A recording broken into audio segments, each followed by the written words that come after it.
guitars are playing tonight, and Rosie's cantina, and Jose is splitting the bread. Roland Willits, All Stories. I'm here with Odell Jackson, and we're going to discuss his song "Watermelon Worker." Watermelon Job in Missouri. Watermelon Job in Missouri. Yeah, it was a long one. I got it down to 2 words. Yeah, I've always liked Spanish music. I wrote the Mexican Romance, and I thought I'd like to have another Spanish song. I can't speak Spanish or sing Spanish, but I like Spanish music, and so I wrote that Watermelon Job in Missouri because I see Spanish people come down, and working the watermelon and stuff. I wanted to make a kind of a funny song out of it with one of them and one of the workers and the boss man. So I started thinking, I just didn't want to offend nobody. I just wanted to make a pretty song that people might like and kind of joke a little bit with it, have fun. The song is good. And so that's why I put it all together and kind of got it like I like to have it. It's about this Mexican, he's not got much money when he leaves Mexico.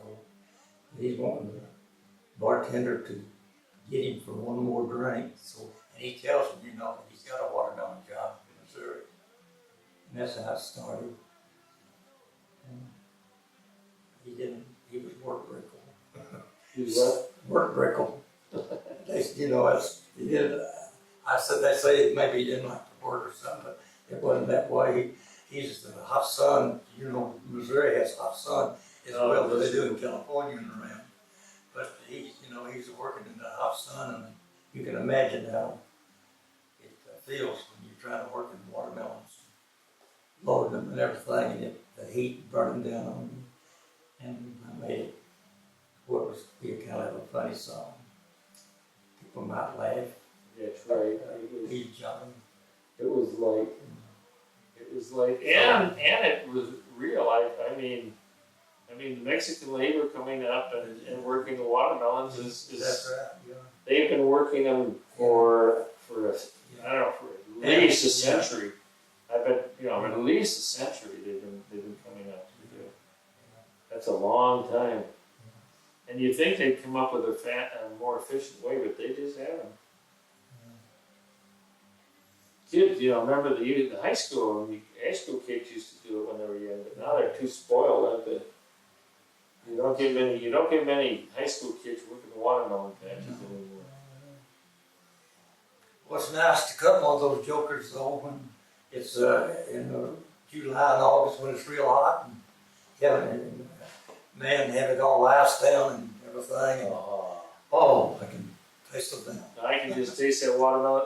Yeah. I know. And then we raised some pretty ones. We raised some pretty watermelons. And you get to pick at the stock when you're picking them, don't you? You remember the old long watermelon that we used to have? They called it Tom Watson. I'll never forget that name. Don't remember. They called it Tom Watson. Then they had the Irish Grey. It was a long melon too. It was gray, but they're both good melons. And I remember we'd put them in a wash tub and ice them down, let them lay there a few hours, and enjoy them. Yeah, I know. And icing them down was you throw them in a big tub with ice in it. And how many workers did you used to have when you? Well, we didn't have all that many because we was more or less just our family, that we worked on a farm, and we had to do it mostly ourselves, And then if we hired out to somebody, we'd have a big watermelon patch and we'd help load. You have to go around and cut the melon first, Right. and then you have to go for the market, at the size that goes for the market, cut them, and so then they take it then and put them in a stack, and when they get, the trucks enough to get the trucks loaded, they load them up and take them to the market, Memphis, St. Louis, and some worse, you know, and market. And we used to, my stepdad used to, he took me to the market one time with him with a load of melons. And one of us has to stay awake, you know. You got the melons, you know, like that. And so he said, I got to take a nap. He said, you know, he drove and everything down there. He said, I got to take a nap and everything. I said, well, I'll watch everything until you wake up. So somehow or another, I got sleepy too and went to sleep. And when he woke up, I was asleep. So anyway, nothing happened. They didn't get raided? We didn't get raided. No, that's pretty cool. So A anyway, raid is always in order if you see someone but sleeping. anyway, we were thinking, okay. Yeah. And so this is the intro to watermelon picking in Missouri. Watermelon job and Watermelon job in Missouri. And Roland Willits, OMS stories. You say Odell Jackson, OMS stories. Odell Jackson, OMS stories. That's what you say. Old Man Story. Okay, that's good. Old Man Thank you. Story. Now you say your name and then old men stories. Oh, yeah, okay, yeah. Okay. Odell Jackson, Old Man Story. Yes.